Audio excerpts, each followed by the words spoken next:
ప్రశాంతంగా నిద్రపోయేందుకు నీంద్ యాప్లోకి అడుగుపెట్టండి. ఈ క్షణమే నీంద్ యాప్ను డౌన్లోడ్ చేసుకోండి. ఒత్తిడిని తగ్గించి ప్రశాంతమైన నిద్రలోకి మిమ్మల్ని తీసుకెళ్లే చక్కని కథలు, ధ్యాన పద్ధతులు, ఆహ్లాదకర సంగీతాన్ని మీరు నీంద్ యాప్లో మాత్రమే వినండి. నమస్తే, నేను మీ గౌతమి. ఇప్పుడు రచయిత్రి అంజలి సేకరించి పంపిన పార్వతీదేవి వివాహం అనే కథను విందామా? కోపం ఎటువంటిది అంటే ఒకరిని గాయపరచాలి అన్న ఉద్దేశంతో మన చేతిలో నిప్పు తీసుకుని వారిపైకి విసరాలని చూడడం అని అన్నారు పెద్దలు. మనిషికి ఉన్న హావభావాల్లో కోపం అత్యంత భయంకరమైంది. మన విచక్షణ కోల్పోయేలా చేస్తుంది. అందుకే కోపాన్ని అదుపులో ఉంచుకోవాలి అంటారు. కోపం రానివాడు కాదు, సరైన సమయంలో సరైన వ్యక్తి పట్ల కోపం ప్రదర్శించడం గొప్ప విషయం. కోపానికి భగవంతుడేమీ అనర్హుడు కాదు, కానీ ఆయన కోపం చివరిగా లోక కళ్యాణానికి దారితీస్తుంది. అలా పరమశివుడు తన ప్రియమైన భార్యామణి పార్వతీదేవి మీద కోపపడిన ఒక సందర్భంలోనిది ఈ చక్కని కథ. మరి ఆ కథని వినేద్దామా? అయితే మనం కథ వినటం ప్రారంభించే ముందు సౌకర్యవంతమైన స్థితిలోకి వెళ్దాం. మీకు ఇష్టమైన రీతిలో పడుకొని అన్ని లైట్లను ఆఫ్ చేసి మీ కళ్ళు మూసుకోండి. నెమ్మదిగా గాలి పీలుస్తూ పూర్తిగా లోతైన శ్వాస తీసుకుని వదలండి. ఈ ప్రపంచాన్ని, ఇవాల్టి జ్ఞాపకాలను మెల్లగా పక్కకు నెట్టి క్రమంగా నిద్రలోకి జారుకునే సమయం ఇది. మరోసారి నెమ్మదిగా గాలి పీలుస్తూ లోతైన శ్వాస తీసుకొని మీ శరీరంలోని ఒత్తిడిని బయటికి వదిలేయండి. ఇప్పుడు మీరు చేయాల్సిందల్లా విశ్రాంతి తీసుకోవటం, సేద తీరటం, మునుపటి స్థితికి రావటం. మీరు ఇప్పుడు మంచం మీద ఉన్నారు.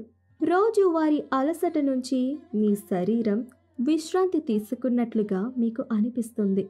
కాళ్ళ నుంచి మొదలుపెట్టి మీ అవయవాల్లోని ఒత్తిడిని ఒక్కొక్కటిగా బయటికి పంపించేయండి. మీకోసం అవన్నీ రోజంతా కష్టపడ్డాయి కాబట్టి వాటికి విశ్రాంతి తీసుకునే అర్హత ఉంది. ముందుగా మీ పాదాల్లో మొదలైన విశ్రాంతి అనుభూతి క్రమంగా మీ మోకాల క్రింది భాగానికి చేరుకుంది. అక్కడ నుంచి మోకాళ్ళలోకి ప్రవేశిస్తుంది. ఇప్పుడు మీ కాలి ఎగువ భాగాన్ని విశ్రాంతి తీసుకొనివ్వండి.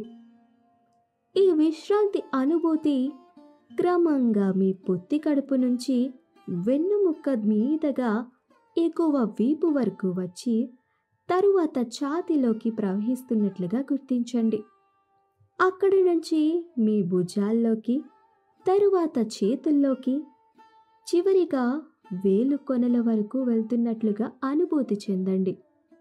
ఆపై మీ మెడ, తల, ముఖం వరకు ఆ అనుభూతి ప్రవహిస్తోంది. ఇప్పుడు మీ శరీరం మొత్తం ప్రశాంతంగా, రిలాక్స్డ్గా నిద్రకు సిద్ధంగా ఉంది. త్వరలో మీరు చక్కని నిద్రలోకి జారుకుంటారు. డ్రీమ్ ల్యాండ్లో ప్రశాంతంగా ప్రయాణిస్తారు. ఈ ప్రయాణం ఉదయం వరకు కొనసాగుతూ ఉంటుంది.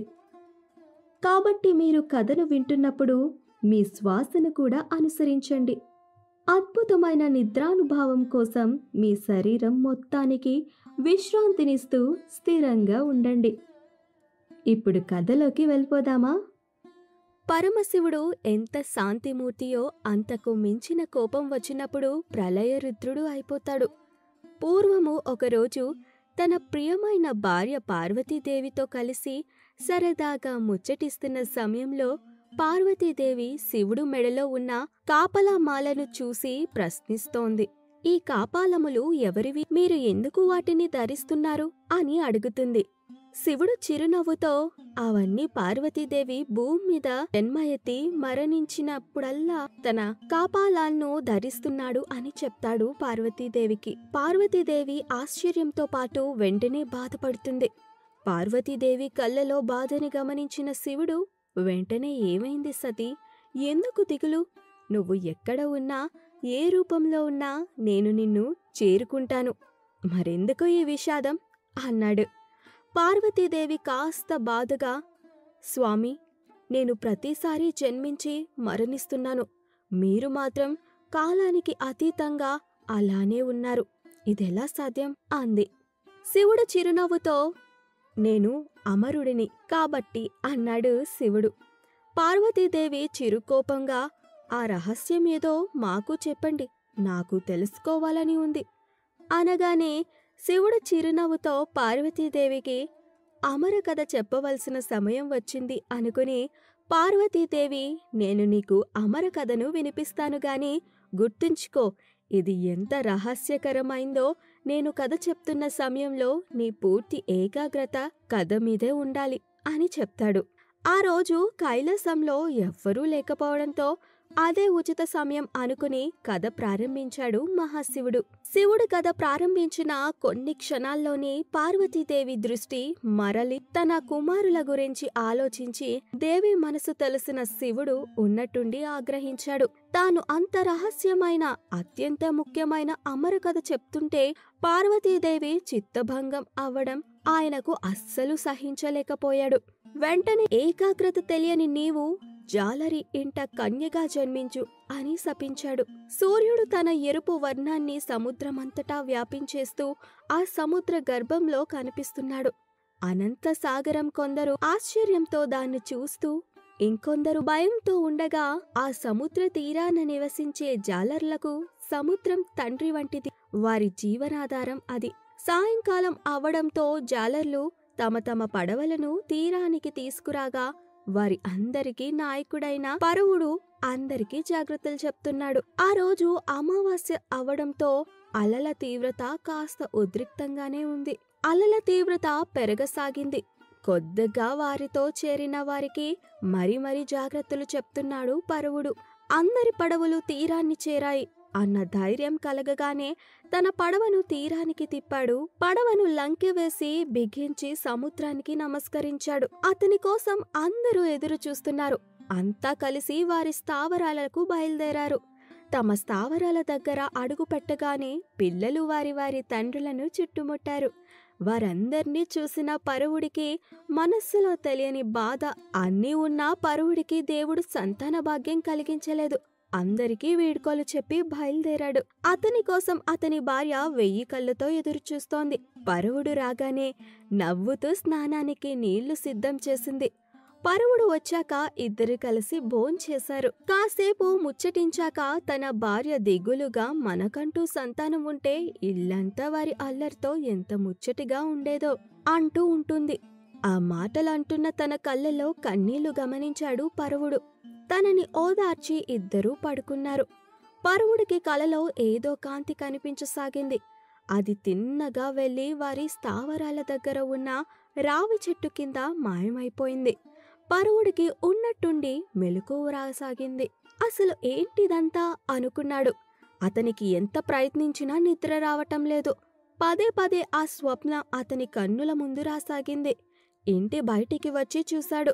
అమావాస్య అవడంతో కటిక చీకటి వ్యాపించి ఉంది. దూరంగా అలజడి రేపుతున్న సముద్రం శబ్దం వినిపించింది. పరవుడు ఆ చెట్టు వైపుకు నడవసాగాడు. ఆశ్చర్యం! ఆ చెట్టు దగ్గర నుండి ఒక అద్భుతమైన వెలుగు రాసాగింది.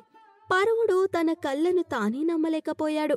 ఆ వెలుగు ఉన్న దగ్గరికి వెళ్లి చూశాడు. ప్రకాశవంతమైన మొహంతో ఉన్న ఒక పసిపాప అక్కడ ఏడుస్తూ కనిపించింది. పరవుడు వెంటనే తనని చేతుల్లోకి తీసుకున్నాడు.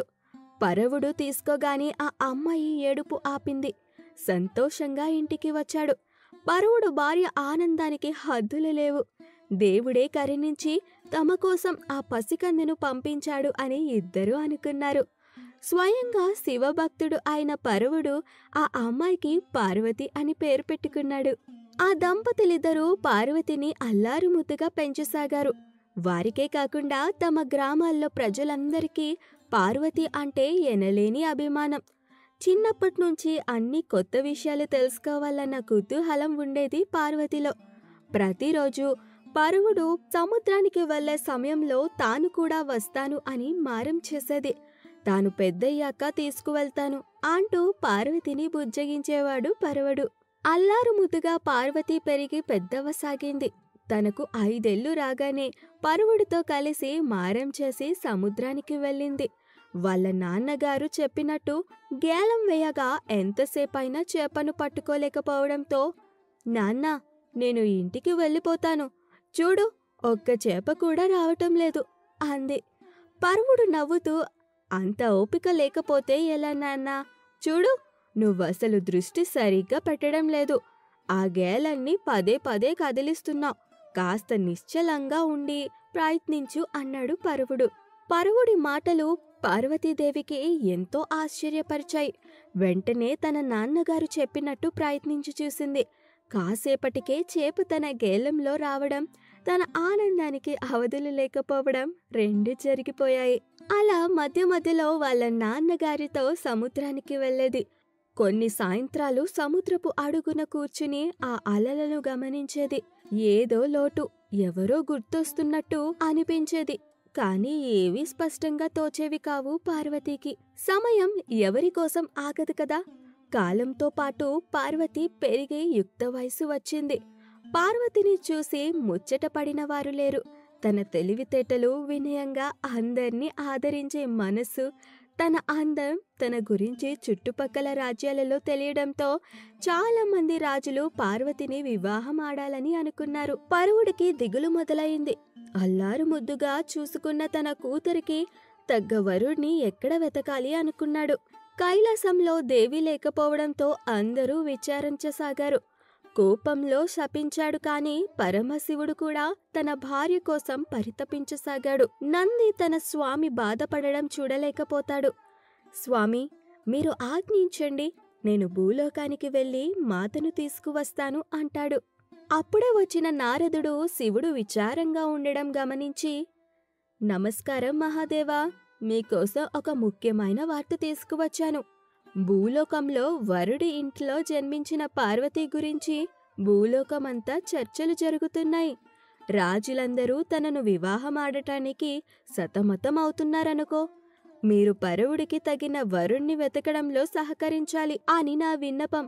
నారాయణ నారాయణ అంటూ మాయమైపోయాడు నారదుడు. పరువుడి ఇంట్లో జన్మించింది తన భార్యగా గుర్తించిన శివుడు నందిని ఒక రాక్షస చేపగా మారి భూలోకంలో వెళ్ళమని ఆజ్ఞాపించాడు. సముద్రంలో ఉన్నట్టుండిగా సుడిగాలి ఏర్పడింది. సముద్రంలో అల్లకల్లోలంగా గుర్తించిన పరువుడు నావలన్నిటినీ తీరం వైపు తిప్పమని ఆజ్ఞాపించాడు. వలలను వేగంగా తీసి పడవలను తీరం వైపుకు తిప్పసాగారు. సముద్రంలో అల్లకల్లోలం అధికమైంది. అలలు అతి వేగంగా వస్తున్నాయి. పరువుడు అందరికీ సూచనలు ఇస్తున్నాడు. ఉన్నట్టుండి ఏదో భయంకరమైన శబ్దం రావటంతో పరువుడు అందర్నీ వేగంగా వెళ్ళమని సూచించాడు. వారు ఒడ్డుకు చేరుకునే సమయానికి ఒక పెద్ద రాక్షసి చేప సముద్రం నుండి బయటికి వచ్చి గెంతులు వేస్తూ మళ్లీ సముద్రంలోకి దూకేసింది. దాని తోక తాకిన చోటు పడవల ధ్వంసమయ్యాయి. అందరూ ఆశ్చర్యంగా భయంతో ఆ చేప వైపు చూశారు. పరువుడు అందర్నీ గమనించి అందరి క్షేమ సమాచారం కోరాడు. అందరూ తీరానికి చేరుకున్నా వారందర్నీ వేధిస్తున్న ఏకైక ప్రశ్న, ఒకవేళ చేప అక్కడే ఉంటే వారి జీవనాధారం ఎలా అని. పరువుడు అందరి వైపు చూసి, బహుశా దారి తప్పి ఉంటుంది. ఒక 2 రోజులు మనం ఎవరం ఇటువైపు రావద్దు. ఆ చేప తిరిగి వెళ్ళిపోతుంది అన్నాడు. అందరితో ఆ మాట అన్నాడే కాని పరువుడికి కూడా లోపల భయంగానే ఉంది. ఆ చేప సుమారు 16 అడుగులు ఉంటుంది. అంత పెద్ద చేపను పరువుడు మొదటిసారి చూడడం. అది వింత రంగులతో క్రూరంగా అనిపించింది. ఆ చేప వెళ్ళిపోతే సరి, లేదంటే తన ప్రజల సంగతి ఏంటి అని ఆలోచించసాగాడు పరువుడు. పరువుడు ఇంటికి రావడం చూసి పరిగెత్తుకుంటూ వెళ్లి అతని చెయ్యి పట్టుకుని, నాన్నా, నీకోసమే నేను ఎదురుచూస్తున్నాను. ఏంటి ఇవాళ తొందరగా వచ్చేశావ్? సర్లే, త్వరగా రా నాన్నా అంటూ తొందర చేసింది పార్వతీదేవి. వాళ్ళ అమ్మ నవ్వుతూ, ఆగు పార్వతి, కాస్త నాన్నగారిని కుదుట పడనివ్వు అంది. పరువుడు నవ్వుతూ, నా బంగారు తల్లి ఎదురు చూస్తుంది అని తెలిస్తే తొందరగా వచ్చాను. కాళ్ళు చేతులు కడుక్కొని వస్తాను, నువ్వు లోపలికి వెళ్ళమ్మా అన్నాడు. పార్వతి నవ్వుతూ, సరే నాన్నా, త్వరగా రా, నేనివాళ నా చేతులతో పాయసం చేశాను అంటూ లోపలికి వెళ్ళిపోయింది. కాని పరువుడు భార్య ఆలోచించసాగింది. పరువుడే కాదు, అంతా తమ తమ ఇళ్లకు రావడం తాను గమనించింది. తరువాత విషయం అడగొచ్చు అనుకొని మౌనంగా ఉంది. పార్వతి ప్రేమగా వడ్డించగా భోజనం చేస్తూ తన ముందున్న సమస్య మర్చిపోయాడు పరువుడు. భోజనమయ్యాక పరువుడు పక్కన కూర్చుని నవ్వుతూ, "ఏమైంది నాన్నా?" అంది. పరువుడు చిరునవ్వుతో, "ఏమీ లేదు తల్లి, చిన్న సమస్య. ఒక 2 రోజుల్లో అంతా సరైపోతుంది. నువ్వు ఎప్పుడూ అంటావుగా నేను నీతో సమయం గడపనని. ఈ 2 రోజులు నేనింట్లో నీతోనే ఉంటాను" అన్నాడు. పార్వతి నవ్వుతూ, "సరే నాన్నా" అంది. 2 రోజులు అతి వేగంగా గడిచిపోయాయి. 3వ రోజు ఉదయాన్నే అందరూ కలిసి పడవల్లో బయలుదేరారు. అందరిలో ఏదో తెలియని భయం. ఒకవేళ ఆ రాక్షసి చేప అక్కడే ఉంటే వారు కొత్త స్థావరాన్ని వెతుక్కోవలసిందేనా? అలా అయిన పక్షంలో అసలు ఎక్కడికి వెళ్ళేది? వారు తరతరాల నుండి ఉంటున్న ప్రాంతాన్ని వదిలి ఎక్కడికి వెళ్ళేది? పరువుడు మనస్సులో దేవుణ్ణి ప్రార్థించసాగాడు, ఆ మృగం వెళ్ళిపోవాలి అని. వారు వెళ్లేసరికి ఎంత నిశ్శబ్దం! అలల శబ్దం అతి వేగంగా వినిపిస్తుంది. పరువుడు అందర్నీ చూసి, "ముందుగా ఒక పడవను ఊరికే పంపిద్దాం. ఆ మృగం ఇంకా ఉండి ఉంటే ఖచ్చితంగా పడవను ధ్వంసం చేస్తుంది" అన్నాడు. అందరూ అంగీకరించారు. ఒక పడవలో చేపల కోసం వేసే ఆహారాన్ని వేసి దాని సముద్రంలోకి వదిలారు. కొద్దిసేపటి వరకు ఎలాంటి అలికిడి లేదు. పడవ ప్రశాంతంగా ఆ నీటిలో కదలాడుతూ వెళ్తుంది. అందరి మొహాల్లో ఒక ప్రశాంతత ఏర్పడింది. ఉన్నట్టుండి మళ్ళీ సముద్రం అల్లకల్లోలంగా మారిపోయింది. ఆ రాక్షసి చేప వచ్చి పడవను అస్తవ్యస్తం చేసి వెళ్ళిపోయింది. పరువుడికి తోటివారికి ఏం చెయ్యాలో తోచలేదు. పరువుడు కాస్త నిట్టూర్చి, "నేను వెళ్ళి ఆ చేపను ఓడించడానికి చూస్తాను" అన్నాడు. అందరూ వద్దు అంటున్నా పరువుడికి వద్దు వద్దు అంటూ చెప్పసాగారు. ఆ మృగాన్ని ఓడించడం అంత సులభం కాదు. రాజు యొక్క సహాయం అడుగుదాం అన్నారు. వెంటనే పరువుడికి పార్వతి జ్ఞాపకం వచ్చింది. ఎంతోమంది రాజులు తనను వివాహం చేసుకుంటాం అన్న ప్రస్తావనను పరువుడికి పంపారు. వెంటనే పరువుడు నిట్టూర్చి, ఎవరైతే ఆ రాక్షసు చేపను ఓడిస్తారో వారికి తన కుమార్తెను ఇచ్చి వివాహం చేస్తానని అన్నాడు. ఆ వార్త దేశం నలుమూలలా వ్యాపించింది. పార్వతి అందం గురించి విన్న రాజులు ఎక్కడెక్కడి నుంచో రాసాగారు. కాని ఆ రాక్షసు చేప రూపం చూసిన కొంతమంది దానితో పోరాడకముందే ఓటమి అంగీకరించి వెళ్ళిపోయారు. మరికొంతమంది అయితే తమ దగ్గర ఉన్న ఆయుధాలతో పోరాడినా ఫలితం దక్కలేదు. అతి కష్టంగా ప్రాణాలతో బయటపడసాగారు. ఆ విషయం గురించి తెలిసిన కొంతమంది రావడమే మానేశారు. ఒక మధ్యాహ్నం పార్వతి సముద్ర తీరాన కూర్చుని అలలు గమనిస్తుంది. పరువుడు దూరంగా నిల్చొని తన కూతుర్ని గమనిస్తున్నాడు. తాను ఈ నిర్ణయంతో తన కూతురు మనస్సు బాధ పెట్టానా అనే సందేహం కలిగింది. అతనికి అప్పుడే ఢమురుకం శబ్దం రావటంతో తిరిగి చూశాడు. అతి సాధారణ వస్త్రధారణతో ఒక చేతిలో త్రిశూలం, మరో చేత్తో డమురుకం వాయిస్తూ మనోహరమైన ముఖస్థుతితో ఉన్న యువకుడు అటువైపుగా వస్తున్నాడు. ఆ డమరుకం నుండి వస్తున్న శబ్దం అతి మనోహరంగా ఉంది. అందరూ తమ తమ పనులు ఆపేసి అతని వెనక రాసాగారు. ఆ శబ్దం విన్న పార్వతి నిలబడి అతన్ని గమనించసాగింది. అతడు పరువుడి ముందు ఆగి నమస్కరించి, "మహాశయ, నేను ఆ రాక్షసు చేపను ఓడిస్తే మీ కూతుర్ని ఇచ్చి వివాహం చేస్తారా?" అని అడిగాడు. పరువుడికి ఆశ్చర్యం వేసింది. అసలు ఎవరతను? అతని గురించి ఏమీ తెలీదే. చూడ్డానికి సాధారణంగా ఉన్నాడు. అతను రాజు కాదని తెలుస్తోంది. పరువుడికి ఏం చెయ్యాలో ఏమనాలో అర్థం కాలేదు. వెంటనే అంత రాజులు యోధులు ఓడించలేని ఆ చేపను ఇతను ఓడించగలడా? ఒకవేళ ఓడిస్తే ఖచ్చితంగా అతను పరాక్రమముడు అయ్యి ఉంటాడు. కావున నిస్సందేహంగా అవును, కాని నువ్వు దాన్ని ఓడించాలి అన్నాడు. ఆ యువకుడు నవ్వుతూ అలాగే అని సముద్రం వైపుకి నడిచాడు. పార్వతి అతన్ని అలాగే గమనిస్తోంది. ఆ యువకుడు పార్వతి వైపు చూసి చిరునవ్వుతో తన డమురుకాన్ని కింద పెట్టి త్రిశూలంతో సముద్రంలోకి వెళ్ళసాగాడు. అందరూ ఆ వింతను ఆశ్చర్యంగా చూడసాగారు. పెద్ద పెద్ద నావలు కవచాలు వేసుకుని వెళ్ళిన రాజులు ఆ చేపని చూసి ఓటమి అంగీకరించారు. ఇతను ఇంత సర్వసాధారణంగా కేవలం త్రిశూలంతో అంత పెద్ద చేపను ఎలా ఎదుర్కొంటాడు అని ఆలోచనలో పడ్డారు చాలామంది. ఆ యువకుడు కొంత దూరం వెళ్ళగానే అతి పెద్ద శబ్దంతో ఆ రాక్షసు చేప వచ్చింది. ఆ యువకుడు ఆ చేపను తాకగానే అక్కడికి వచ్చింది అతని స్వామి పరమేశ్వరుడు అని గుర్తించింది ఆ చేప. వెంటనే అతనికి లొంగిపోయింది. ఆ యువకుడు ఆ చేప పైకి ఎక్కి తీరానికి వచ్చాడు. అందరూ ఆశ్చర్యంగా చప్పట్లు కొట్టసాగారు. ఆ యువకుడు నవ్వుతూ వచ్చి చెయ్యి అందించమన్నట్టు కోరాడు. అతన్ని తాకిన మరుక్షణం పార్వతికి అంతా జ్ఞాపకం వచ్చేసింది. స్వామి అనగానే శివుడు తన అసలు రూపంలోకి ఆ రాక్షస చేప నందిలా మారిపోయారు. చూస్తున్న అందరూ పరమశివుణ్ణి చూడగానే చేతులెత్తి నమస్కరించసాగారు. శివుడు పరువుడికి జరిగింది వివరించాడు. పరువుడు అతని భార్య స్వయంగా దేవియే తమ కూతురు అయినందుకు ఎంతో సంతోషించారు.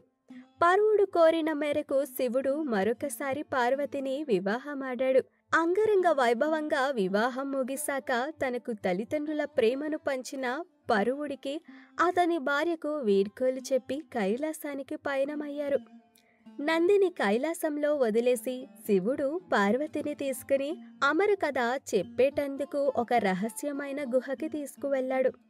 శివుడు చెప్పిన కథను శ్రద్ధగా విన్న పార్వతికి అమరత్వం సిద్ధించింది. అలా అమర కథ పూర్తయింది.